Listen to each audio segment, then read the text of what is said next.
We're not meant to go through life fearful, anxious, worried, chronically stressed like so many people are all the time. Think about it. We've normalized it. It's become so normal that we think, oh, this is just the way it is. No, it's not meant to be that way. It's okay to be that way. And there's nothing wrong with you when you are feeling that way. People need to know that, but it's not normal. What is normal? Let's get back to wholeness. Let's get back to oneness. Let's get back to purpose and passion and love and joy and clarity, knowing why I'm here, what I'm here to do, and showing up every day, taking on life in a powerful way. Why? To impact this world and impact others to make a difference. That's what we're meant to do. And that is actually what's normal. So I want to call people to that and give them the blueprint and the plan on how to do that.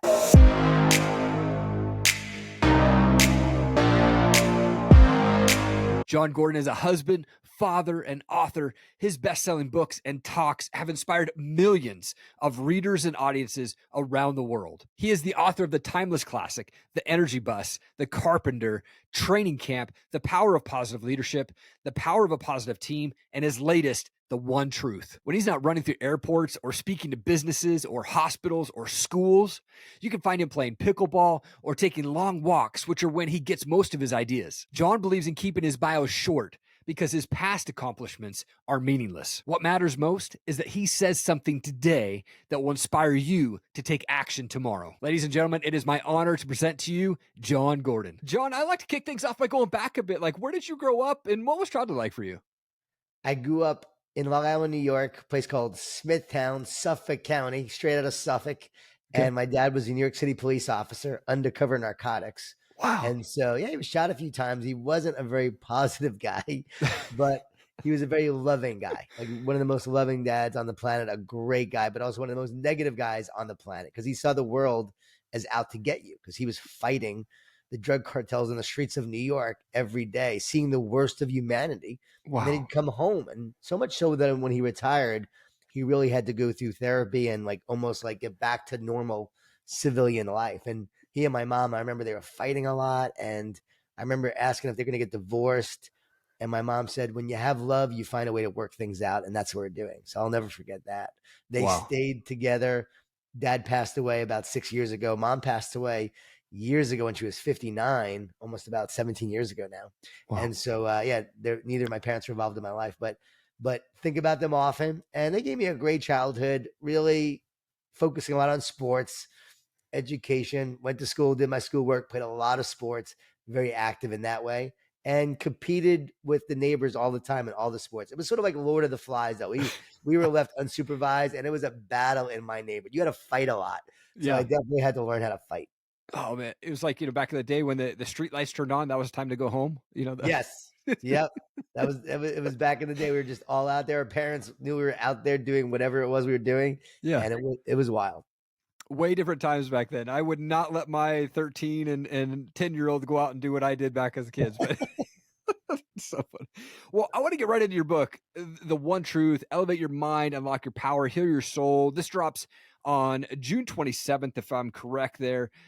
I've got the pre-order. I've been reading the digital copy of it, and it is so good. In the first part of this book, you get into the low and high state of mind, ebb and flow. And that really connected with me. Like, how can you deep dive into that low and high state of mind there? Yeah, I love talking about that. And it's funny, I've been talking about the One Truth more lately, like what the One Truth is all about, oneness and separateness. But it's the high state of mind that actually helps you start to understand that and leads into that. And the idea is that, one day you're in traffic and it bothers you. And the next day you're in the same traffic and it doesn't. Is it the traffic that is making you feel a certain way? Mm-hmm. And the answer is no, because if it was the traffic, you'd feel the same way all the time. It'd have to be 100% for it to be truth.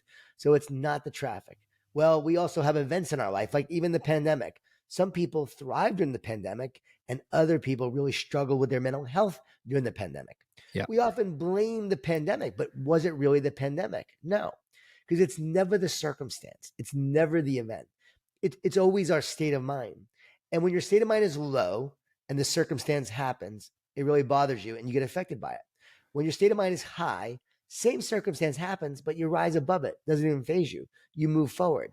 And so high state of mind and low state of mind explains a lot in terms of how we respond. What characterizes a low state of mind? A lot of clutter, a lot of fear, worry, thought, anxiety, doubt. A lot of people are dealing with a low state of mind. They have a lot of thoughts, a lot of anxiety, and a lot of clutter. Then there's this high state of mind. What characterizes that? A lot of clarity, focus, positivity. You feel like you're in the zone, like those moments you're in the zone. That is the ultimate high state of mind experience. Two circles, one with 1,000 dots, one with 3 dots. Which mind will perform at a higher level? Which mind will be happier? Which mind will feel more at peace? Definitely the one with 3 dots versus the 1,000 dots. So the less thought there is, the less clutter, the higher the state of mind. And this makes sense. So I always ask, okay, what should be the next question? How can I get to a high state?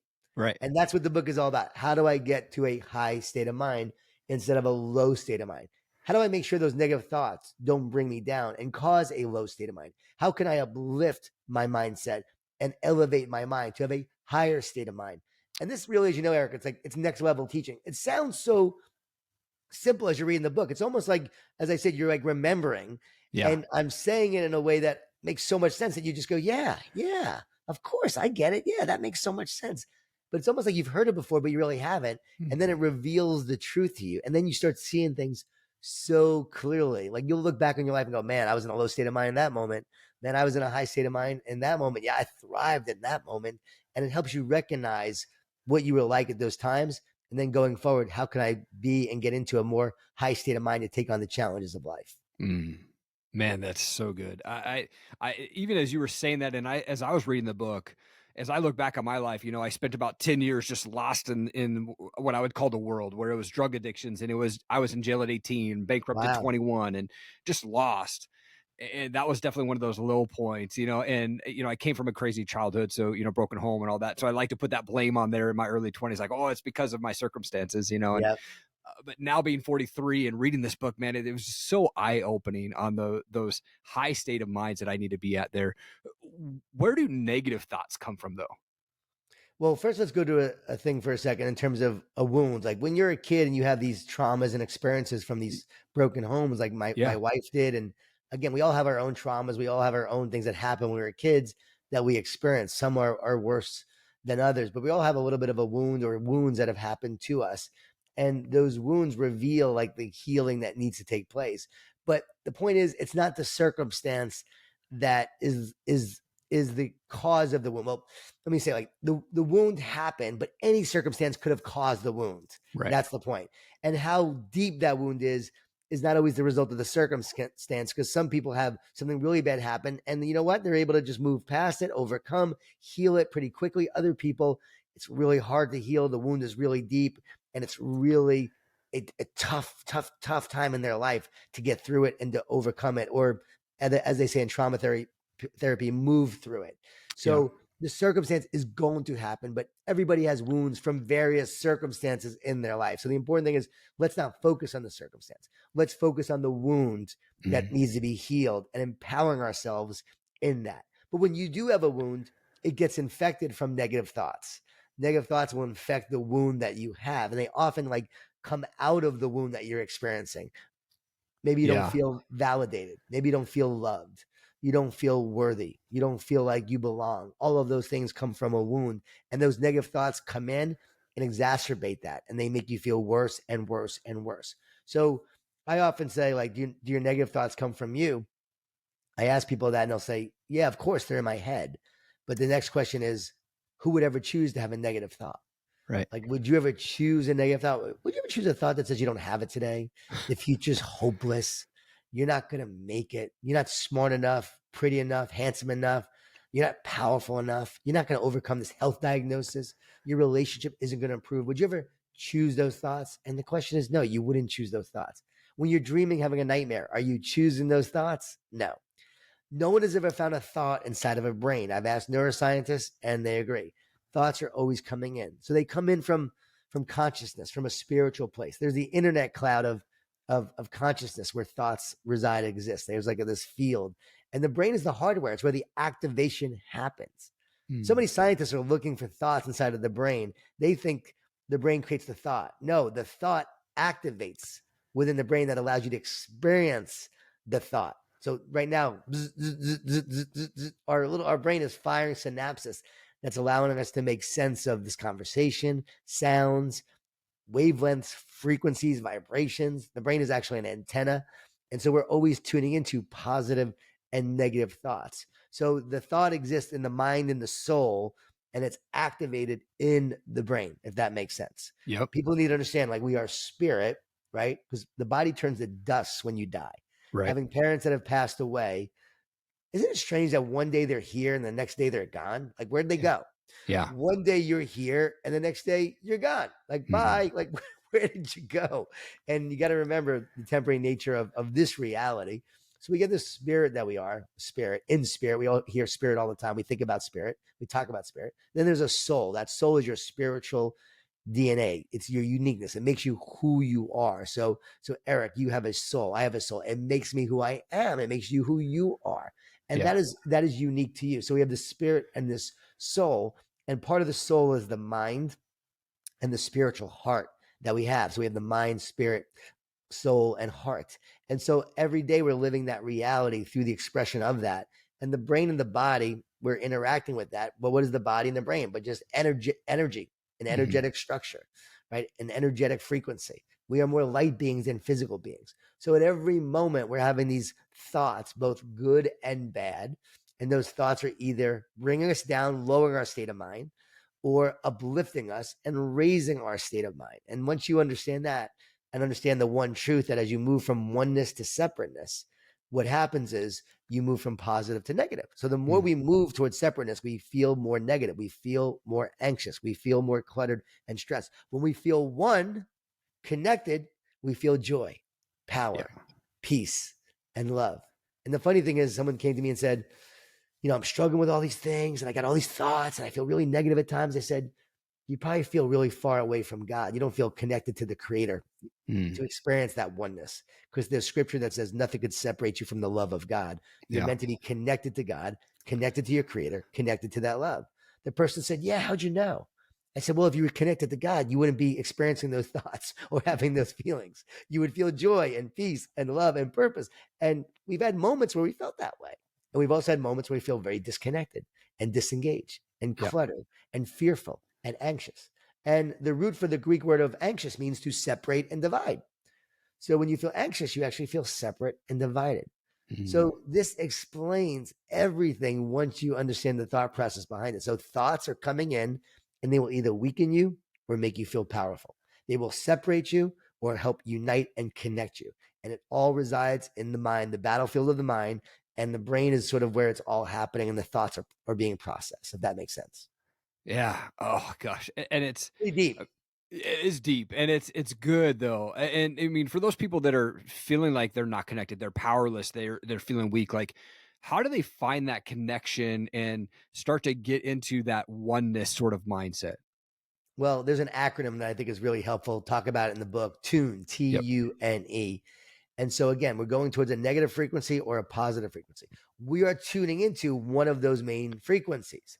Think about the radio dial. Think about the radio. Right now, you're driving in your car, or when you had the old radio before, you were listening to just your iPhone and all the music on there, and Apple Music or Spotify or whatever. We basically were able to tune into different radio stations, and you still can.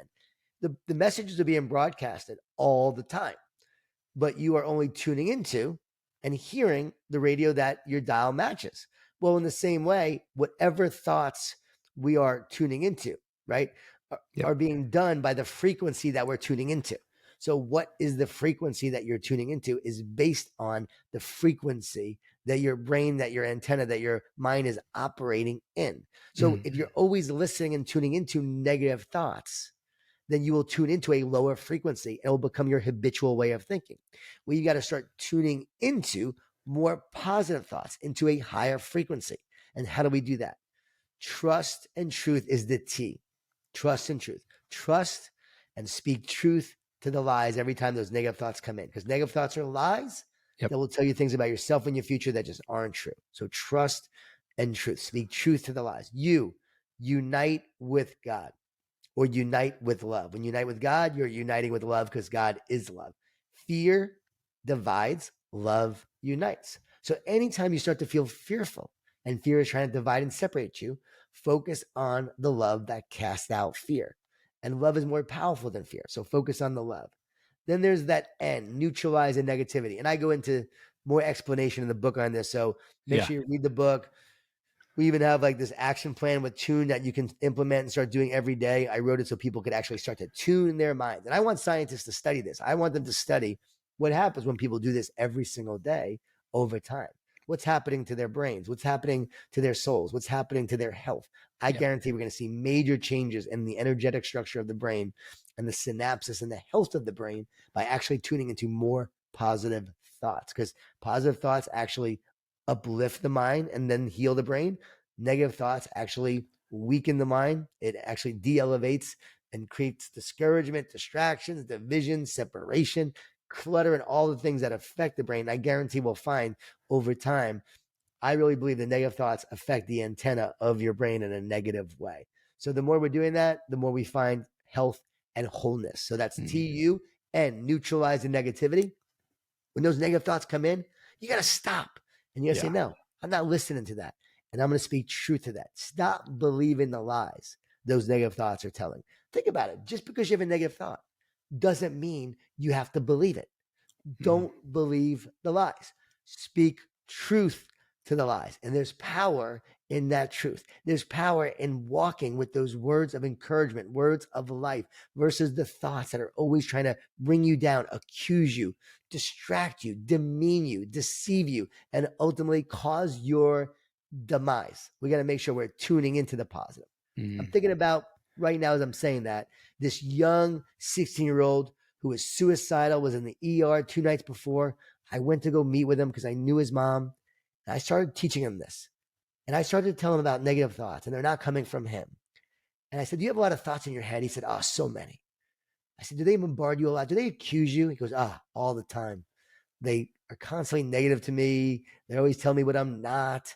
Makes me want to give up. I just want to give up at times. Once he understood his negative thoughts were not coming from him, he stopped berating himself. He stopped beating himself up.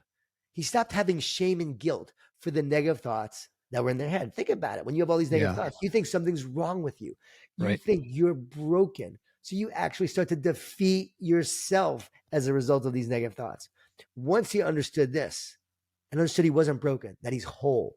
And guess what? There's a plan for your life and you're here for a reason. Everything changed. He started to tune into the positive, neutralize the negativity. And just recently I texted him, how you doing? Doing great, Mr. Gordon. High state of mind. His parents said, what have you done? He was fine literally a day later, like a completely different kid. He said, I just shared the truth with him. I explained the truth. And once he understood the truth, that set him free. It was powerful to teach the truth. And that leads us to the E, where we elevate our thinking. And we've got to elevate our thinking with gratitude, with encouragement, with positive thoughts, feeding the positive. All these years that I've been teaching this about positivity with the Energy Bus and Training Camp, and the Carpenter, and the Power of Positive Leadership, all the books that I've written, I realize now this is why these books have worked, why they've impacted so many people, and why millions of people have read them, is because I was helping them uplift their mind and elevate their thinking to a new level, a higher level. Gratitude is a great way to do it. When you appreciate, you elevate your mood, your performance, your brain, you elevate your mind and your soul, the people around you. So that's really a key part of it. Gratitude, encouragement. The word encourage means to put courage into. So when you're encouraging people, you're putting courage into them. So encouragement is essential. And also I should say, you encourage yourself, you put courage into yourself. So that's a great way to uplift your mind is encouragement. I'm big on successes of the day. So as you go to bed, write down the one success you had that day, the one great thing that you feel great about. That will fuel you, energize you, and propel you, instead of all the things that went wrong, all the things that upset you, the things that bothered you. No, I'm not going to focus on that. I'm going to focus on the things that went right. And that's going to energize me. So it's always about uplifting and elevating our thinking. Wow, man. Thank you so much for deep diving into that. And that acronym T.U.N.E, I mean, how powerful is that? That is amazing there. I know that we just have a few minutes left. What are you most excited about right now? You've got this event coming up with Ed Mylett here in just a couple weeks, and just wanted to see, like, what's that event about? What are you most excited about right now? Yeah, I'm excited to do this with Ed because we did his podcast and I talked about the one truth January 8th on his podcast, if you want to go listen to it.